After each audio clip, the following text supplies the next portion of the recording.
In terms of Workplace Wellbeing Ireland, what kinds of trends and what critical enablers do you see that are really important at the moment?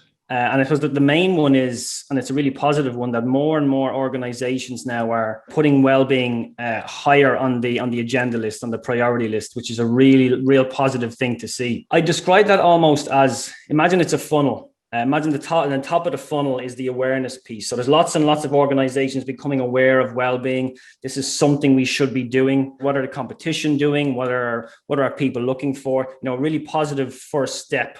What I've noticed is a lot of organizations, it's quite new to them.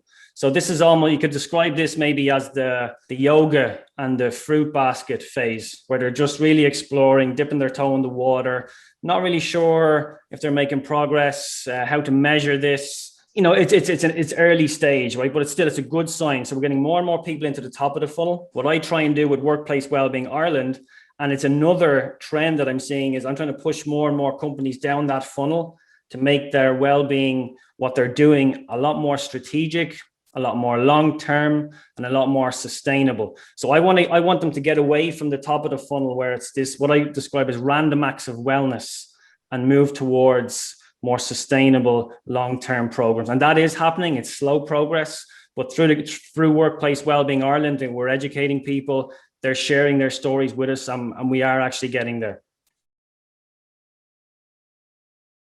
Here is where most well-intentioned Irish organizations jump in. Step number 5. It's an endless cycle of choosing intervention after intervention after intervention. So the random acts of wellness, that cycle where they're not making any progress really, they might be short-term gains, but there's no real long-term commitment. Where I'm trying to get companies to, if you move on to the next slide, it's the real groundwork that you can do before you even get to choosing the interventions. And these are the real enablers here. So I think it almost goes without saying, committed leadership to what you're doing, get them to buy into what you're doing, bring them on the journey with you. So it's more than just writing a check every now and then. It's visible advocacy, it's participation, it's communicating in everything they do that they believe well-being is the real priority here. Can you create a shared ownership for well-being across the organization? What I'm saying with that is, if we as an organization, if we're trying to promote well-being, either we're one person or we're one team in a silo, maybe it's HR, it can often be seen as this is just another HR initiative or just another company initiative to, squeeze an extra bit of productivity out of us.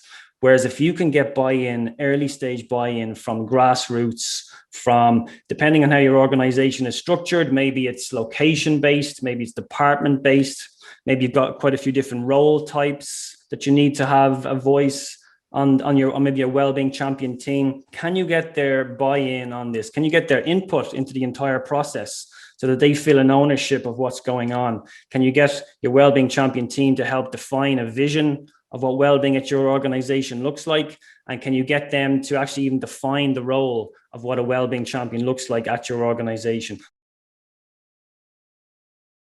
Gathering the needs and wants, understanding, first of all, the research.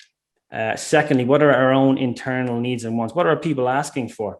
And then it's documenting that at a high level to get what's our high level focus area now for this year or for the next 3 years. So that's where it becomes strategic.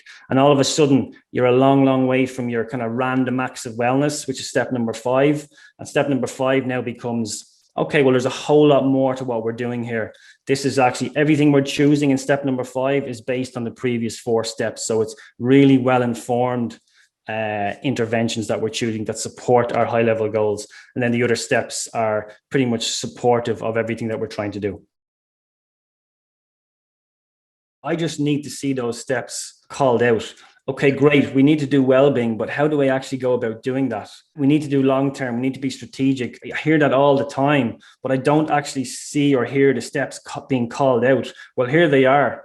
There are your steps. It's not necessarily linear. Different organizations will be in different places, different stages at any one time. It's a bit like having 8 plates in the air as well. You're never really done with any of these plates. This is a constant iterative process that you're continuously working on. So I'd say that the final maybe enabler, if you like, would be passionate people. And this isn't going to happen for you overnight. If you're looking for a quick fix, forget about it. This is not a quick fix. You need passionate people to deliver this, to believe in this, because they will get knocked back quite a few times, but you just need to kind of really believe it in and support it.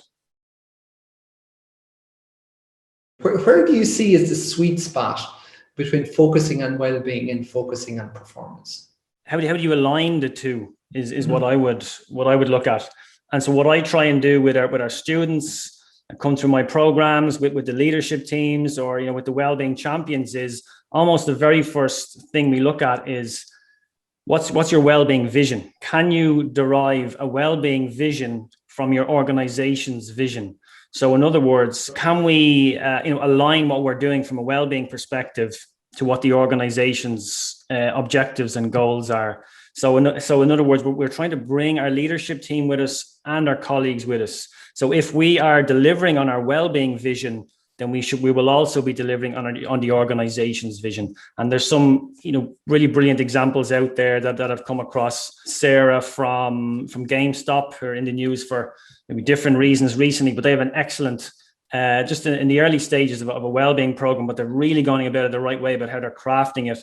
They've looked at the organization's vision, and it's all about kind of gaming, and Star Wars is a big deal there as well. And they've kind of done something similar to what Aileen has done. They've named the baby, they've named their program, and they've derived a wellbeing vision statement that aligns with the organization's vision. So they have the Force Within wellness program is designed to make their taking advice from the.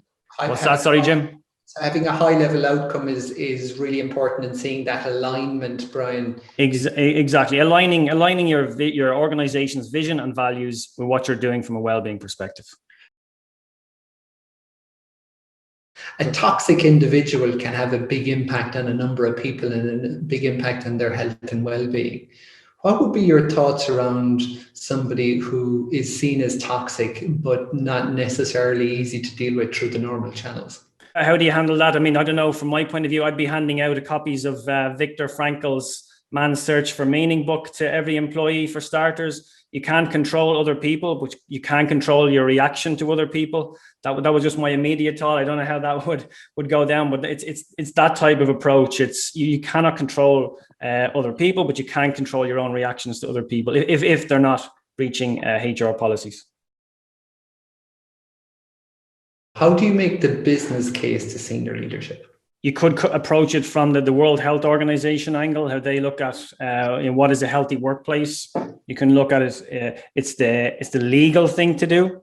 So there are legal requirements, and there are more coming as well. ISO 45003 is on the way. That's an international standard on psychologically safe workplaces. You can make the ethical case. It's the ethical thing to do. And then finally, it's the smart thing to do. So that's your business case, essentially. That's where you go out, look at the evidence. Healthy Ireland have some excellent research from late 2018. There's your evidence for starters.